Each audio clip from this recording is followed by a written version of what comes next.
The red light of the BBC studio camera burned like an unblinking eye. November 24, 1966. The control room had gone deathly quiet after James Brown, sweat already beading on his forehead despite the cool air, leaned into the shared microphone during the chaotic crossover segment and let the words drop like a guillotine. "White boy music," he said, voice low and barbed, eyes locked first on John, then sweeping to Paul. "Pretty. Clean. Good for white kids who don't know what real soul feels like in their bones." The Beatles froze mid-breath. John's smirk flickered and died, his fingers tightened around the neck of his Epiphone until the wood creaked. George looked at the floor, lashes lowered, as if studying the scuffed linoleum might reveal an escape route. Ringo's sticks hovered above the snare, suspended in mid-air like he'd forgotten gravity existed. The audience beyond the glass. Producers in crisp shirts, technicians with headsets dangling, a handful of invited guests clutching programs, felt the oxygen leave the room in a single, collective inhale. Brown didn't stop. He stepped closer, the tails of his tuxedo jacket swaying like a warning flag. "Y'all borrowed the rhythm, borrowed the fire, but you never paid the price. Never lived it. Never had to scrape your soul off the floor just to stand up straight the next morning. So don't stand there actin' like you own it." This, he gestured at the instruments, at the four young men in tailored suits that suddenly looked too neat, too English. "This ain't soul. It's imitation. Polite imitation." The silence stretched, brittle and dangerous. Live television. No script. No do-over. The floor manager's hand hovered over the cut button, knuckles white. Somewhere in the booth a producer whispered urgently into a headset, "We can fade to the orchestra, now." Paul McCartney felt it first. The heat rising in his chest, not anger exactly, but something hotter, sharper, a need to be seen, truly seen, beyond the screams and the haircuts and the headlines. He had spent years listening to records in the dark of his bedroom on 4th Lynn Road, Little Richard tearing through, Tutti Frutti, Ray Charles bending notes until they cried, Chuck Berry riding that duck-walk rhythm like a man outrunning the law. He had learned those songs note for note, not as theft, but as devotion. And now here was the living embodiment of that fire calling it all counterfeit. Paul's bass still hung low across his hips, the Hofner's familiar weight grounding him. He took one measured pace forward. The movement was small, but it cut through the tension like a blade. His face was pale under the lights, cheeks flushed at the edges, but his eyes were steady, almost luminous with something fiercer than anger. He didn't shout. He didn't argue or defend or apologize. Instead he lifted his chin and said, very clearly, so every microphone in the room caught it, "All right then, Mr. Brown. Prove it." A ripple of shock ran through the control booth. Someone hissed, "Cut to commercial, now." But the director's hand stayed frozen, the red light stayed on. No one dared interrupt what was unfolding. Brown's nostrils flared. For a heartbeat it looked like he might walk off, might leave the four English boys standing there exposed under the lights. Then the godfather of soul smiled, sharp, dangerous, almost approving. It wasn't friendly, but it wasn't cruel either. It was the smile of a man who had just been handed a gauntlet he hadn't expected to enjoy throwing back. He snapped his fingers once, crisp as a gunshot. The drummer, his own man, Clyde Stubblefield, snapped to attention behind the kit. The horn section lifted their instruments in unison, bells glinting. Bobby Bird stepped up to the second mic, ready. The famous Flames knew this drill, they lived it every night. The first brutal, holy chord of "I Got You, I Feel Good," slammed through the monitors, raw, unpolished, alive. Brown owned every inch of the stage in an instant.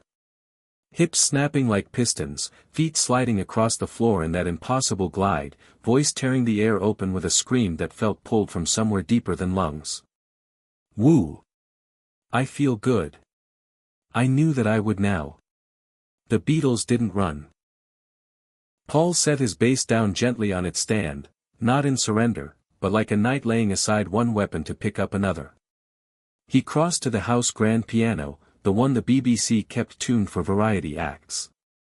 His fingers brushed the keys once, testing, then found the changes almost before his brain caught up. The groove was ferocious, relentless. Brown's band was a machine of precision and sweat. Paul locked in, not copying, but answering.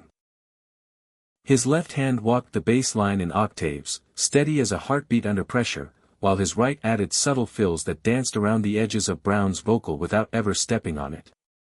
John grabbed a guitar from a nearby stand, an SG that belonged to one of the session players, and plugged straight into an amp that was already hot. He didn't bother with his usual Rickenbacker, this wasn't about jangle. He leaned into the amp, fingers finding the pentatonic runs that echoed Brown's own guitarists, but with that jagged Lennon edge, slightly behind the beat at first, then snapping forward, aggressive, daring the rhythm section to push harder. George hesitated only a second. Then he too reached for an instrument, a Telecaster leaning against an unused Marshall stack, and joined. His playing was quieter, more considered, but no less committed. He wove clean, ringing lines that sat perfectly in the pocket, adding sparkle without clutter. Ringo slid behind the kit as Clyde made room without missing a beat, two drummers now, trading fills like old friends trading stories. Ringo's hi-hat snapped open on the off-beats, his snare cracked like gunfire, locking the whole room into a pulse that felt alive, dangerous, unstoppable. Brown pushed harder. He spun, dropped to a split, rose again without using his hands, pure athletic defiance. His voice climbed higher, rawer, so good. So good. I got you. The horns stabbed in sharp punches, the call-and response with Bobby Bird turned into a fevered conversation. Paul answered on the piano with a rolling boogie figure that recalled Fats Domino but carried the urgency of someone proving a point. Sweat trickled down his temples, his tie had loosened.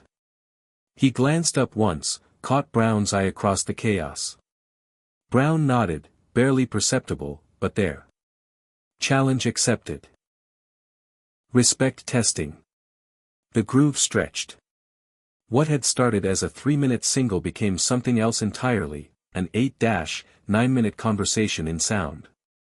Brown improvised lyrics on the spot, throwing in shouts about Liverpool, about England, about boys who thought they knew soul.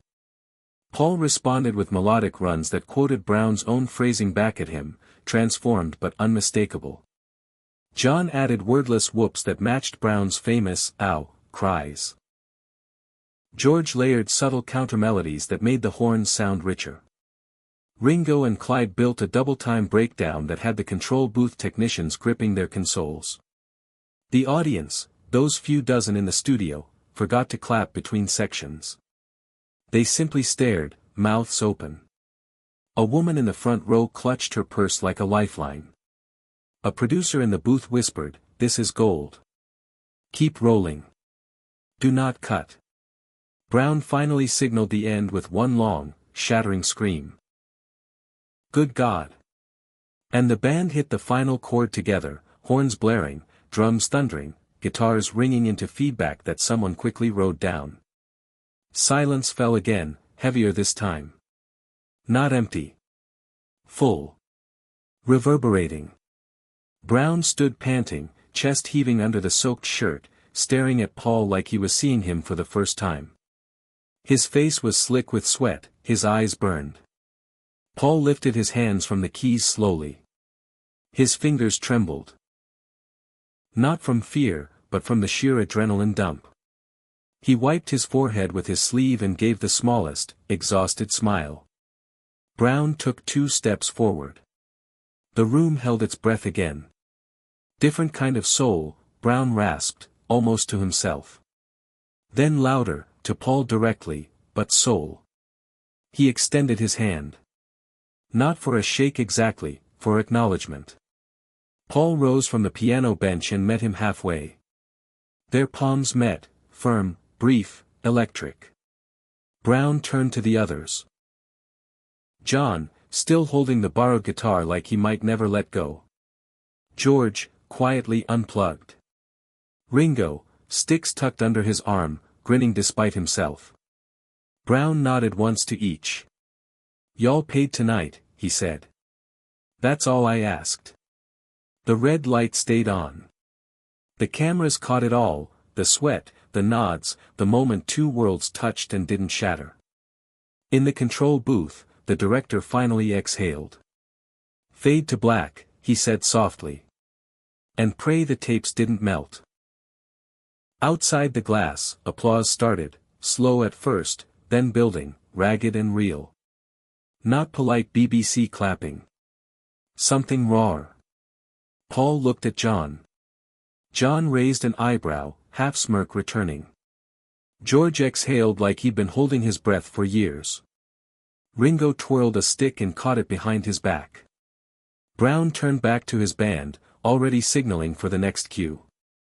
But before he stepped away, he looked at Paul one last time.